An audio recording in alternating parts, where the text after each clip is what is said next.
notre dernier jeu de cartes, voilà, qui est là. 90 cartes pour un itinéraire transformateur tout en douceur sont des pensées inspirantes. Alors, avant de vous les montrer, j'ai envie de vous raconter comment ce jeu de cartes est né. Et au fil de mon propos, eh bien, je vous montrerai des photos de plusieurs d'entre elles. Donc en fait, je donne des cours particuliers, je suis la fille d'une institutrice, j'ai vécu dans une école, j'ai encore l'odeur du cirage de nos bureaux, j'ai encore la couleur de l'encre dans mon cœur, dans mes yeux, j'ai l'école dans ma peau et je suis née avec une mission pour les enfants. Et en nous siège une petite princesse, comme dit Magie, ou un petit prince. Et je suis obsédée par le bonheur de cette princesse, de ce prince, le bonheur en famille, le développement des intelligences émotionnelles et relationnelles. Et puis bien sûr la réussite scolaire, puisque je suis conseillère pédagogique à la base. Mais je me suis rendu compte qu'on pourrait avoir, et j'ai eu de nombreux enfants, mais en fait tous les enfants sont très intelligents. Il y en a qui, par notre société, sont étiquetés comme haut potentiel ou même multi-haut potentiel. Et cependant, ces enfants sont parfois en échec scolaire, et même souvent. Et je me dis, mais en ayant les meilleures méthodes possibles, en essayant de faire de son mieux, etc., comment se fait-il que ça ne décolle pas de la moyenne? C'est tout simple, c'est que les enfants ont d'autres problématiques de vie à résoudre bien plus importantes qu'un exercice d'algèbre. C'est pourquoi... quand une maman, un papa me confie un enfant, bien, j'attache beaucoup d'importance à connaître l'enfant avant de travailler avec l'élève. Et j'ai écrit un petit protocole de coaching qui, en 45 minutes, va me permettre d'aller au cœur de l'enfant pour voir mais ce qui vit, ce bouillon d'émotions à l'intérieur de lui, ce qui le transporte de joie, ce qui lui fait beaucoup de peine, le frustre, le met en colère. Et forcément, après, mon geste pédagogique est ajusté, et même les exercices, je vais piocher dans ses passions, etc. Et surtout, je vais parler de lui à ses parents. Alors, je voudrais vous donner quelques exemples pour que vous voyez quand même que parfois on vient me voir pour des maths, de l'anglais, du français, mais en fait, l'enfant, il vient me voir pour autre chose. Et c'est ça que je dois aller entendre et écouter. Et je vous parle de Mathieu, il vient me voir, c'est sa maman qui l'a conduit à la 100e personne. Il arrive en reculant chez moi, 20 ans, il a redoublé 2 fois, et c'est à peu près janvier, et ses notes ne décollent pas du 10. Et sa mère se dit, il va louper son bac encore une fois.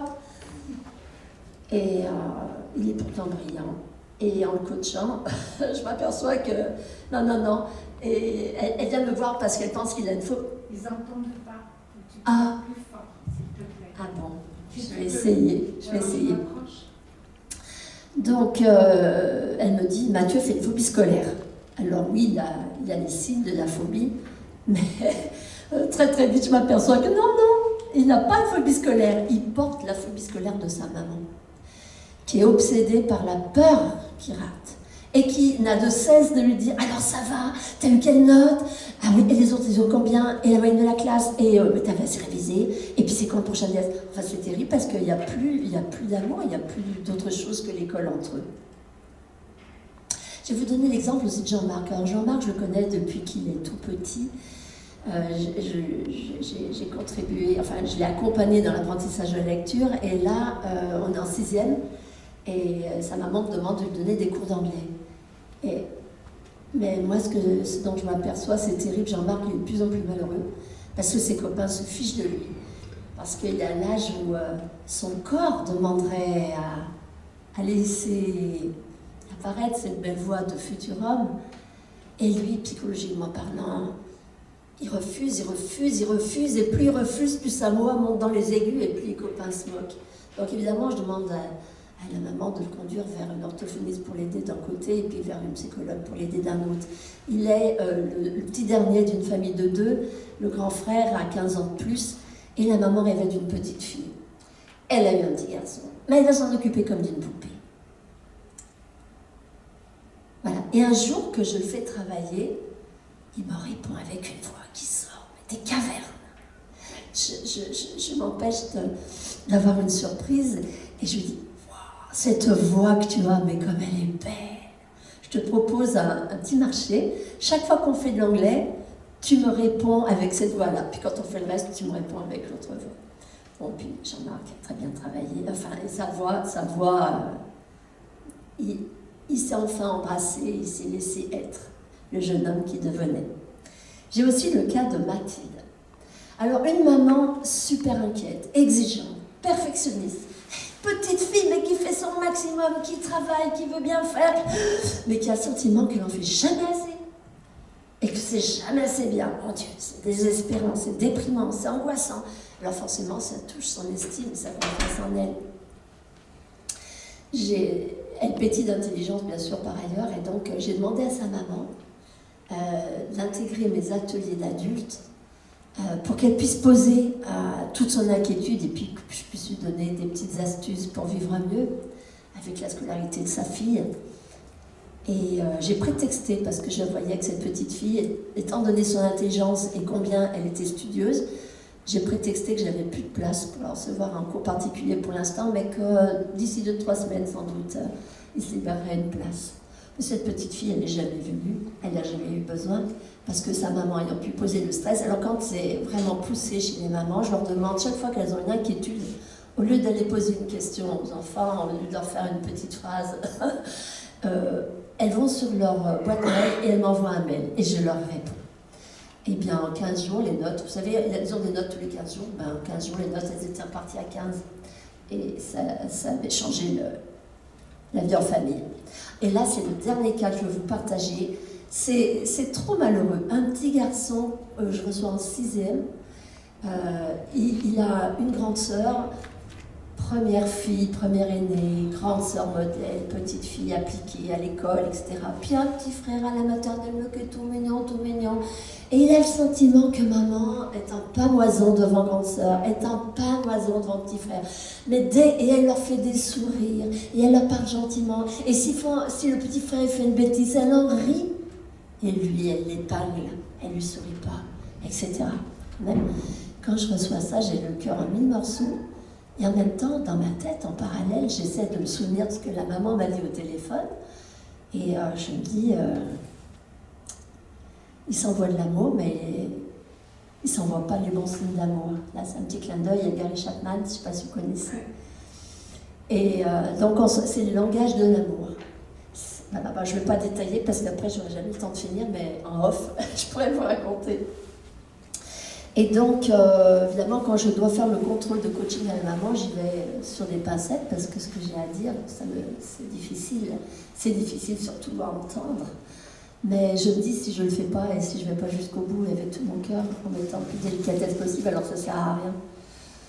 Et j'ai eu une chance folle, une femme qui a été extraordinaire, qui a fait 180 degrés. Alors j'ai pris le petit en atelier d'ado, j'ai pris la maman en atelier d'adulte et j'ai pu faire du ramaillotage en amour. Je m'excuse parce que j'ai l'impression de parler, je ne peux pas parler plus fort. Oh, est-ce que vous m'entendez là? Est-ce que vous m'entendez là? Vas-y. Allez. Eh bien, voilà, et donc l'histoire se finit bien, Raphaël s'est épanoui, et bien sûr, par votre fête, il a performé. Voyez-vous, on n'en a pas conscience. Peut-être en étant bons parents, on se dit, je vais les laisser dormir le plus longtemps possible. Et alors, tout d'un coup, on les réveille, et pouf, il faut qu'ils soient debout, hop, le déjeuner, on est habillé, on prend la voiture, on prend le bus, on arrive à l'école, la maîtresse dit, asseyez-vous, sortez vos cahiers, c'est parti. Mais il viendrait à l'esprit d'aucun chef d'orchestre de jouer une belle pièce sans que les instrumentistes s'accordent. Est-ce qu'on pourrait laisser le temps à nos enfants de s'accorder, voilà, et à nos enseignants, leur permettre de déposer les émotions en arrivant? Parce que tous ces enfants, on ne peut pas imaginer tout ce qui peut se passer dans une soirée ou même dans une nuit. Et les enfants portent sur 2 petites épaules pas très larges des grosses choses qui sont difficiles. et qui prennent la tête et qui ne rendent pas l'esprit disponible aux apprentissages. Et donc, quand je faisais cours, toujours avant de commencer, je leur demandais de poser la semaine. Et là, waouh! Alors, quand c'était des petites choses, je faisais tout ce que je pouvais, mais il est bien évident que pendant un cours particulier d'une heure, travailler sur des gros tracassins, des choses qui sont difficiles ou profondes, demanderait trop de temps. Et on est venu me voir pour une matière et il faut que je garde ce cap. Alors, en bas à droite, je vous présente la première carte du jeu. Ce n'est pas la carte numéro 1, c'est la 14, mais c'est la première que je vous montre. Un souci peut peser 1 gramme ou 1 tonne. C'est toujours nous qui lui donnons son poids exact. J. Bloom. D'où la nécessité de créer des groupes de parole qui s'est imposée. Pour les jeunes d'une part, pour les parents d'autre part. Parce que parfois les parents peuvent avoir un souci ponctuel, soit avec son enfant, mais aussi avec sa maman, son beau-père. Il y a des problèmes professionnels, financiers, bref. Et donc, il y a beaucoup de choses à régler. Et puis, certains ont besoin aussi d'être soutenus, accompagnés, éclairés dans leur parentalité. Aujourd'hui, souviens-toi que le bonheur dépend non pas de ce que tu es ou de ce que tu possèdes, mais de la façon de penser. C'est Dale Carnegie. C'est ainsi que les ateliers Happy Parents se sont imposés. Alors, et que tout le monde y a adhéré, parce que ça vient parler du quotidien, et que ça apporte du support et des solutions. Et ça permet de cheminer personnellement et familialement, scolairement et professionnellement d'autre part. Alors, qu'est-ce qu'un atelier Happy Parents? Il n'y en a pas un, il y en a plein, qui vont se décliner en fonction des âges et des besoins. Le premier, c'est l'atelier théâtre. Théâtre pour les tout petits, pas un théâtre pour faire un spectacle. On ne va pas leur demander d'être sages encore une fois et d'attendre leur tour. C'est un atelier théâtre pour devenir et retomber dans leurs chaussures, apprendre à se connaître. Et puis bien sûr, tous mes ateliers sont basés sur le développement des intelligences émotionnelles et relationnelles. Donc on va jouer les émotions, on va les vivre, on va les regarder vivre. On va se donner envie de délayer, mais il faut pas. Atelier philo pour les petits, celui-là je l'ai créé pour les multi-potentiels et hauts potentiels, parce qu'eux ils ne sont pas dans le corps. Regardez les marchés, ils effleurent à peine la terre, ils sont réfugiés dans leur mental. Donc c'est avec les histoires que je vais aller les chercher là où ils sont, et à travers les personnages, ils vont revenir en eux. Et puis cet atelier philo, je l'ai décliné aussi pour les ados. Et ensuite, 2 autres ateliers. Atelier du stress au bien-être. Je l'ai appelé avec le mot stress, parce qu'il y a 25 ans, c'était le mot qu'il fallait utiliser pour faire venir les gens. Ils n'avaient pas l'habitude du tout de venir en groupe, se dire, se déposer. Mais si c'était pour passer du stress au bien-être, là, c'était OK. Et puis aujourd'hui, je le définirais plutôt comme un premier atelier de développement personnel de base. On va travailler les bases de la personnalité pour faire un être heureux. C'est le tout début du début. Et puis, quand on a bien travaillé sur soi et qu'on a compris comment on fonctionne, et on comprend mieux comment les autres fonctionnent, on peut alors commencer à travailler la relation à l'autre, avec l'atelier de la relation. Et puis, comme le dit ma chère Magie, on est tous des êtres uniques et merveilleux. Et forcément, si on est unique, on est différent. Et si forcément, si on est différent, on a de grandes chances d'avoir des différents. Et donc, ce qui serait important, et même dès la maternelle, serait d'apprendre à gérer ce qui nous diffère, voilà, pour le faire harmonieusement.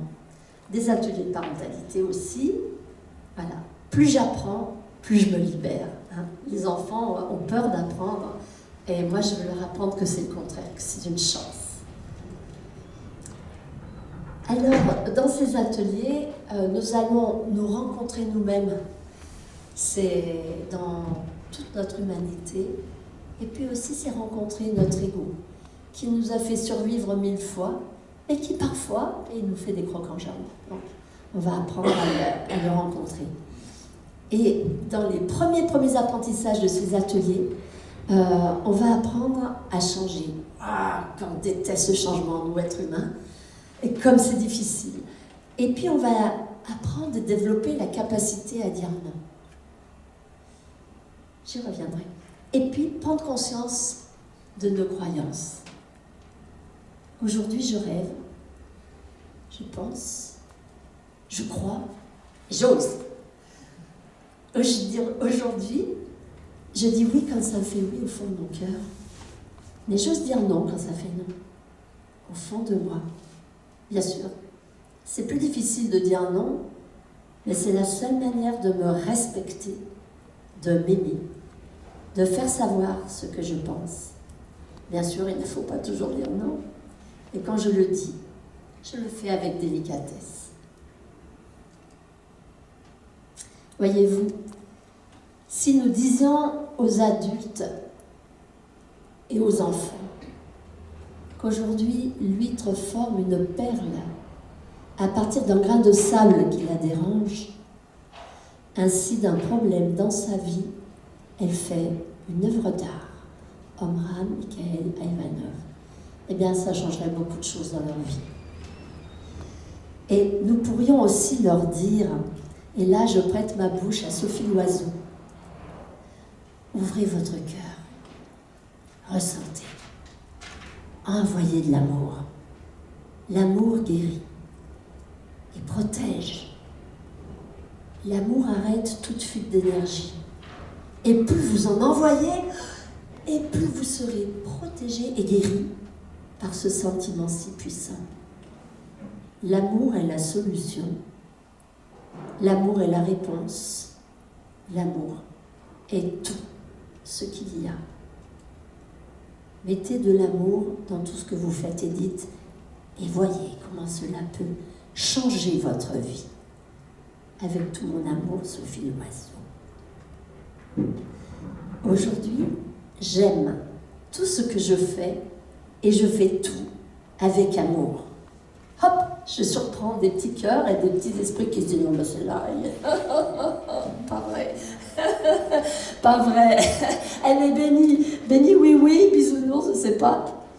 Alors, clin d'œil sur cette carte, on y reviendra à la fin et je vous dirai comment. En tout cas, aujourd'hui, j'aimerais que tous les petits-enfants, tous les grands petits-enfants fassent de leur vie une œuvre d'art. J'ai reçu combien d'enfants géniaux qui, par ignorance de certaines connaissances, ont perdu complètement l'estime d'eux, complètement confiance en eux, alors qu'ils avaient forcément un don. Sauf qu'ils ne l'ont pas encore découvert. Le seul échec est de ne pas essayer. Je reprends tes mots, Magie. Mon potentiel est illimité. À chaque instant, j'expérimente davantage en osant. Grandi, ose sortir de ma zone de confort. Alors, je voulais revenir là-dessus. Libérons-nous en apprenant à dire non. Laissons aux enfants la possibilité de dire non. Et pour cela, parents, apprenons à recevoir leur non. Et c'est une des conditions essentielles au bonheur. J'ai le droit de dire non à une personne sans perdre son amour. Papa, maman, aimez-moi de manière inconditionnelle. Et si vous arrivez à le faire, parents, et à accueillir ce non parce qu'il est juste, c'est pas le bon moment pour lui. Il va le faire, mais pas maintenant. Ou non, ça pour lui c'est trop dur encore. C'est pas le moment. Eh bien un jour, il pourra penser ça. Les autres peuvent me dire non, sans que j'en sois affectée. Alors, mes objectifs essentiels à travers ces ateliers sont, et tu vas être heureuse pour le mot que je vais choisir, vont permettre aux grands comme aux petits de retrouver leur souveraineté. Parce que la souveraineté, ça donne l'estime de soi, la confiance en soi, ça rend la confiance naturelle en l'autre, ça donne la confiance en la vie, ça chasse le stress et les peurs, ça rend la pensée claire, ça permet une présence juste à soi, à l'autre. Ça fait naturellement émaner la joie, ça ouvre à une spiritualité laïque, à une reconnexion à l'être essentiel qu'ils sont, que chacun de nous sommes. Donc il y a une carte qui répète la même chose. J'ai confiance en moi, je fais confiance aux autres et à la vie. Et l'autre carte, je l'aime beaucoup. Elle est extraite d'un diaporama que vous connaissez peut-être. Voyez-vous, un billet de 50 €, même tout froissé, chiffonné, même souillé. C'est écrit 50 sur le billet. Il vaut toujours 50 €. Eh bien, de même pour moi. Quoi que disent les autres, ma valeur ne change pas. Alors, je vais quand même parler de ces cartes.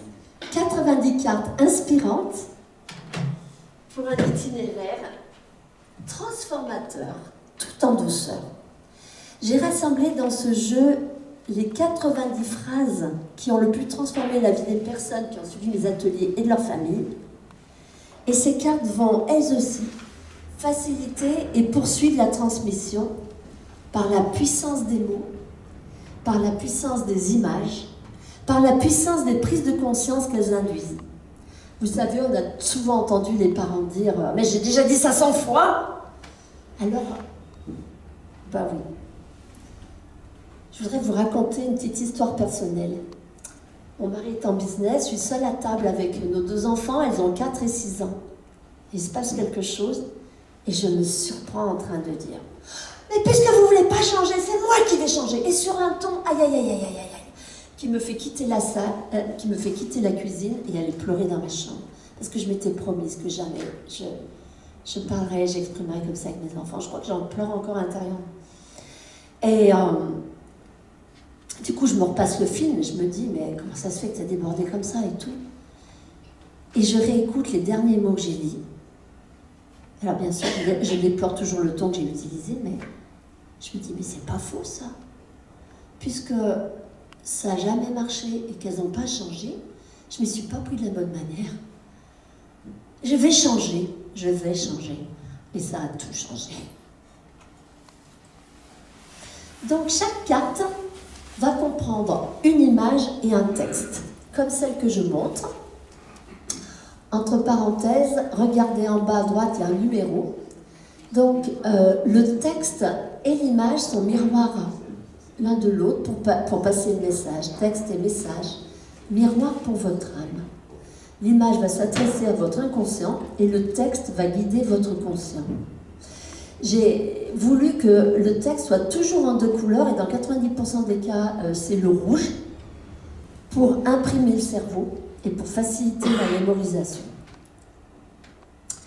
J'ai mis un temps infini et beaucoup de soins pour choisir d'abord les textes, parce que vous doutez bien que c'est 30 ateliers de 2 heures, donc sur 60 heures, il y a plus de 90 phrases transformatrices, mais j'ai choisi les essentiels des essentiels. Et puis après, il fallait que le texte tienne sur une carte, et puis je voulais une image absolument. Donc j'ai passé beaucoup de temps à rendre le texte le plus concis possible sans perdre de la clarté ni l'intégralité du message que je voulais y mettre. Ensuite, j'ai passé énormément de soins et de temps pour choisir les images. J'ai regardé des milliers d'images et j'attendais de ressentir ici le déclic. Ça me parle. Ça me parle de... C'est le texte c'est l'image. Voilà, j'avais le truc.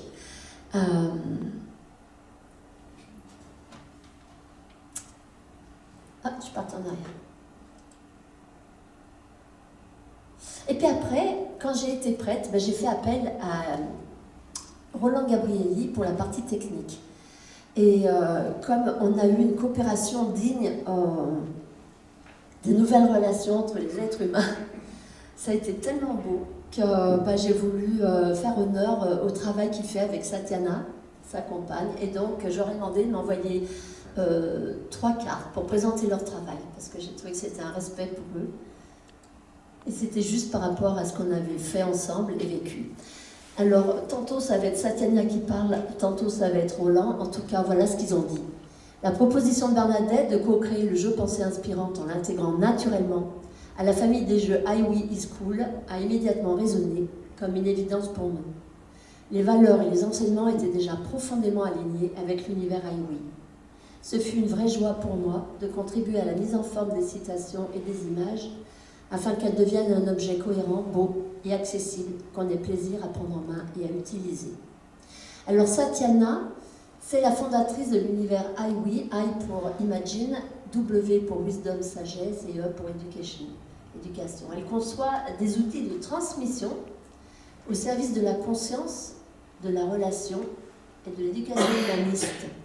Sa démarche relie le sensible et le pédagogique afin d'accompagner les enfants, les parents, les couples et les éducateurs vers plus de clarté et de douceur.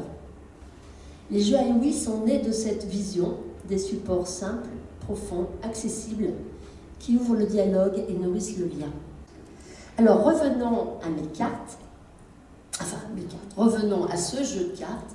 Certaines pourraient sembler plus destinées aux enfants, d'autres aux adultes. Alors déjà, c'est un jeu qui s'adresse aux familles. Parfois, les parents viennent aux ateliers pour chercher des ressources pour leurs enfants, que ce soit sur le plan de parenting, sur le plan personnel ou sur le plan scolaire. Je dis où, mais c'est où, et etc. Et puis, au cœur du vivant, il y a un enfant blessé, un enfant intérieur, ignorant. S'il avait su les choses, bien sûr, tout serait différent. Donc, c'est 90 cartes qu'on va pouvoir utiliser et réutiliser toute la vie pour faire face au nouveau challenge avec quelques pensées de base. Mais je ne sais pas pourquoi elle part en arrière. Là. Voilà. Donc des cartes qui constituent la base de l'éducation à l'amour, la conscience de soi, la joie, la relation consciente à l'autre. Aujourd'hui, quand j'ai plein d'amour dans mon cœur, je suis si riche que je ne peux m'empêcher de le partager. Alors, il y a des cartes libératrices sur le plan scolaire. Et vous allez voir que parmi les cartes que je vais vous montrer, il y en a qui servent pour les grands comme pour les petits.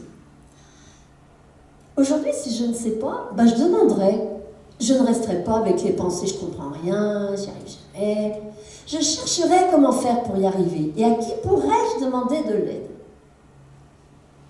Quand j'explique aux copains qui n'ont pas compris, j'intègre et j'approfondis mes apprentissages. Quand je fais mes devoirs avec un ami, c'est bien plus drôle.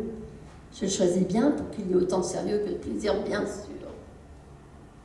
Et voilà, la carte bleue suivante, clin d'œil à la carte bleue que je vous ai soulignée tout à l'heure. Quand je suis obligée de faire quelque chose que je n'aime pas, eh bien, je vais regarder ce que les autres peuvent y trouver de bien. Et puis, je vais chercher une astuce pour que ça devienne plaisant pour moi.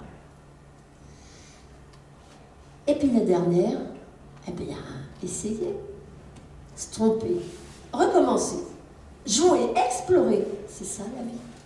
Et c'est comme ça que j'apprends. Des cartes qui vont être libératrices sur le plan personnel ou interpersonnel. Je ne redoute plus mes différences. Au contraire, je les célèbre. Elles sont les dons déposés dans mon berceau à ma naissance. Elles sont ce qui fait de moi un être merveilleux et unique. Je suis responsable de ce qui m'arrive. Je vis mes rêves au lieu de vivre ceux des autres. Ah, tu viens me voir pour me dire des choses négatives sur une personne? Est-ce que tu es sûr que ce que tu as à me dire est vrai? Est-ce que tu es sûr que ce que tu as à me dire est bien? Est-ce que tu es sûr que ce que tu as à me dire est utile? Si la réponse est non à une de ces questions, ça ne m'intéresse pas. Et je te conseille de l'oublier. Des cartes prises de conscience. Rester dans le connu par peur de l'inconnu, mais c'est comme être en vie sans vivre. À force de vouloir entrer dans le moule, ta vie peut devenir très tarte. Bernard Vénère. Ce n'est pas parce que tout le monde le dit que c'est vrai. À partir de maintenant, je chercherai en moi ma vérité. Et la dernière, chaque jour, je commence une vie nouvelle. Et Descartes, espérance. Si un jour je me dis cela, je suis une grosse nulle. Personne n'osera penser que je suis capable d'accomplir de grandes choses. Je sais que je raterai tout ce que j'entreprendrai. Je ne crois plus que je peux réussir. Je suis persuadée que je ne vaux rien. J'ai arrêté de me dire que j'ai confiance en moi. Je suis convaincue d'une chose. Je suis quelqu'un d'inutile. Et ce serait idiot de penser que je suis une belle personne. Alors, si tel était le cas, alors, je relirai le texte de bas en haut. Je suis une belle personne et ce serait idiot de penser que je suis quelqu'un d'inutile. Je suis convaincue d'une chose. J'ai confiance en moi. J'ai arrêté de me dire que je suis persuadée que je ne vaux rien. Je peux réussir. Je ne crois plus que je raterai tout ce que j'entreprendrai. Je sais que je suis capable d'accomplir de grandes choses. Personne n'osera penser que je suis une grosse nulle. Bravo. On est dans le bon sens. Derrière les nuages, le soleil, je garderai toujours espoir. Après l'orage vient le beau temps. J'ai le droit, souvent on entend dire on ne peut pas tout avoir. Eh bien si, j'ai le droit d'avoir de l'amour, de la chance et de l'argent. Je dis la vie est abondance. Je n'attends pas le succès, il m'attend. Et ça c'est une phrase que j'ai prise dans le livre Les miracles de la motivation. Donc vous voyez 90 cartes qui pourraient être 90 semaines pour fleurir de l'intérieur. Un voyage vers votre véritable essence. Bien plus qu'un jeu de cartes, c'est un compagnon de route pour une métamorphose personnelle profonde et lumineuse. Tout en douceur, pas de brusquerie, une infusion quotidienne ou hebdomadaire de sagesse. Et la carte nous dit « Je persévère jusqu'à réussir ». 90 cartes pour couvrir un cycle complet de renouvellement de la pensée. Nous allons porter un regard nouveau sur la vie. Et puis j'ajoute une touche de spiritualité laïque, parce que tout d'un coup, la vie va prendre du relief, du sens, un axe. Nous entrons progressivement dans la gratitude et apprenons à savourer chaque instant comme un cadeau précieux, appelé le présent. Nous apprenons à bénir chaque situation et chaque personne qui nous challenge comme une occasion de grandir. La carte dit « Aujourd'hui, je dirai oui à tout ce que me présentera la vie. »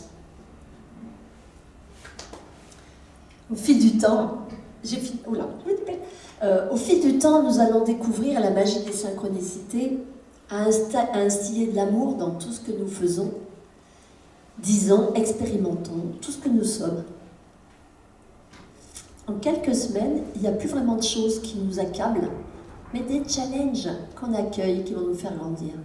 Tout ce que je vais faire aujourd'hui, dire et être, va créer de l'amour, de la paix, du bonheur pour moi et autour de moi. Alors, Jean-Pierre, il me reste combien de temps ? 3 minutes et demie. Bon, merci vite. Donc, 4 manières d'utiliser le jeu. La première, c'est 90 cartes avec un petit numéro, je vous ai montré tout à l'heure. Donc, on peut, chaque dimanche soir, par exemple, au cours du repas, faire un petit compte-rendu, un petit débriefing sur la carte qu'on a tirée la semaine d'avant, et puis tirer la nouvelle qui va nous inspirer pour la semaine à venir. Deuxième suggestion, j'ai un challenge en tête. Je vais feuilleter les cartes jusqu'à ce qu'il y ait une image qui retienne mon attention, parce qu'il n'y a pas de hasard qui existe et l'inconscient sait. Après, je vais découvrir les mots et je vais m'approprier ces mots dans la semaine. J'ai une de mes ados à qui j'ai offert le jeu qui me dit « Bernadette, quand j'ai un souci à l'école, je rentre, je vais vite voir tes cartes, je suis sûre qu'il y en a une qui m'aide, ou deux des fois. Je les mets sur mon bureau et je relis les phrases et dans la semaine, les difficultés sont parties. » Troisième suggestion, j'ai un challenge dans la tête et je vais aller lire les mots, ceux qui vont m'aider. Voilà. Et la quatrième suggestion, si j'aime suivre mon intuition, si j'aime piocher une carte, j'en pioche une au hasard. Elle va m'inspirer sur le chemin que j'ai à traverser. En tout cas, quel que soit. Et puis on peut aussi utiliser de deux manières en parallèle, enfin comme on veut, on fait tout ce qu'on veut. C'était juste 4 suggestions. En tout cas, je vous souhaite un merveilleux cheminement qui va entraîner dans votre sillage inspirant tous vos êtres chers. Voilà. Et vous serez plus heureux chacun et ensemble. Bravo. Merci.